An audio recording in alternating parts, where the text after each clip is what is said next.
Hello friend, आप सभी का स्वागत है हमारे चैनल योर एजुकेशन 1.0 में। आप लोग को आज हम मैथ का एक टॉपिक लेके आए हैं, जिसे टॉपिक का नाम है विभाजता का नियम। यह मैथ का एक बेसिक टॉपिक माना जाता है। जैसे कि कोई चीज़ को हम संख्या को बड़ा से बड़ा संख्या को कैसे काट सकते हैं, वैसे अगर आप लगा के देखिएगा, जैसे 2 से 4 से 3 से 5 से लगा के अगर देखिएगा तो उसमें टाइम लगता है। आप इसका एक नियम बनाया गया है जिसको विभाजता का नियम कहते हैं। इस नियम से आप पता कर सकते हैं कौन सी संख्या क्या से कटने वाला है, 2 से है या 3 से है कि 4 से है या 5 से। इसी सब के बारे में आप सभी को आज हम अच्छा तरीका से समझाने वाले हैं, और आप लोग ध्यान से वीडियो देखें और सीखिए। चलिए हम शुरुआत करते हैं दो का नियम बताते हैं, जो विभाजता का नियम दो का नियम ये होता है, जिस संख्या के इकाई स्थान पर, इकाई का मतलब ये हो गया फर्स्ट, जैसे 4, 3 इतना लिखा हुआ, इसको बोला जाता है इकाई, दहाई, सैकड़ा, हजार। इससे ज्यादा भी होता है, हमको उतना ही समझना है जितना कि हमको समझ आ जाए। जैसे क्या इकाई, जिसके इकाई स्थान पर 0, 2, 4, 6, 8 हो, वह संख्या 2 से पूरा विभाज्य होगा। आप इससे भी याद कर सकते हैं, नहीं तो आप यह भी कर सकते हैं, जिसके इकाई स्थान पर सम संख्या हो, जिसके इकाई स्थान पर सम संख्या हो, वह संख्या 2 से पूरा विभाज्य हो जाएगा। चलिए आप लोग समझ गए होंगे 2 का नियम। आगे बढ़ते हैं 3 का नियम। 3 का विभाजता का नियम क्या होता है? 3 का नियम क्या होता है? 3 का नियम होता है किसी भी संख्या का योग, किसी भी संख्या का योग करने का मतलब ये हुआ, जैसे 4, 3, 2, 1 संख्या कितना हो गया? इस सबको हमको जोड़ना है। क्या करना है? जोड़ना है। 4, 3, 7, 7, 2, 9, 9, 1, 10, इसमें हमको और 2, 12। इतना जिस संख्या का योग 3 से विभाज्य हो जाए, जैसे किसी संख्या का योग 12 हो रहा है, जैसे संख्या का आप देख सकते हैं 12 हो रहा है, 4, 3, 7, 7, 2, 9, 1, 10, 2, 12, यह संख्या 3 से विभाज्य हो जाएगा।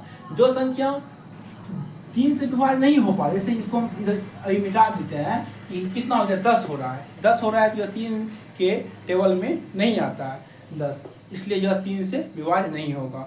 आप समझ गए होंगे 3 का विभाजता का नियम। अब आप चलिए आप 4 का विभाजता का नियम आप सभी को बताते हैं।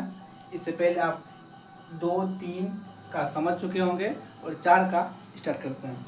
4 का विभाजता का नियम होता है, जो पूरा संख्या, जैसे आप संख्या लिख लीजिए 4, 3, 2, 4, 4, इसका विभाजता का नियम ये होता है, जो उस संख्या के इकाई और दहाई जो संख्या होता है, उसका जोड़ा 4 से पूरा कट जाए, वह संख्या पूरा का पूरा 4 से विभाज्य हो जाएगा। चाहे वह संख्या कितना भी बड़ा क्यों ना हो, जिसके इकाई स्थान पर और दहाई स्थान का जोड़ा 4 से विभाज्य हो जाए, वो संख्या पूरा 4 से विभाज्य हो जाएगा।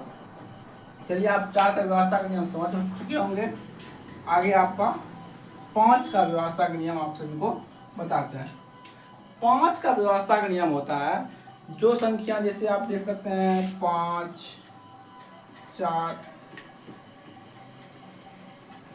5, 4, 3, 0, जिस संख्या के इकाई स्थान पर, इकाई के कहने का मतलब ये हुआ फर्स्ट, जिस तरह से हम गिनती करते हैं इकाई, दहाई, सैकड़ा, हजार, इकाई स्थान पर 0 और 5 ये 2 संख्या रहे, वह संख्या 5 से पूरा विभाज्य हो जाएगा।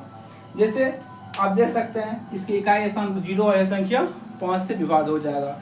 इसी की जगह पर अगर हम इसके आगे 5 लगा देते हैं, यह भी संख्या 5 से विभाज्य हो जाएगा। जिसके इकाई स्थान पर 0 और 5 हो, वह संख्या 5 से पूरा विभाज्य हो जाएगा।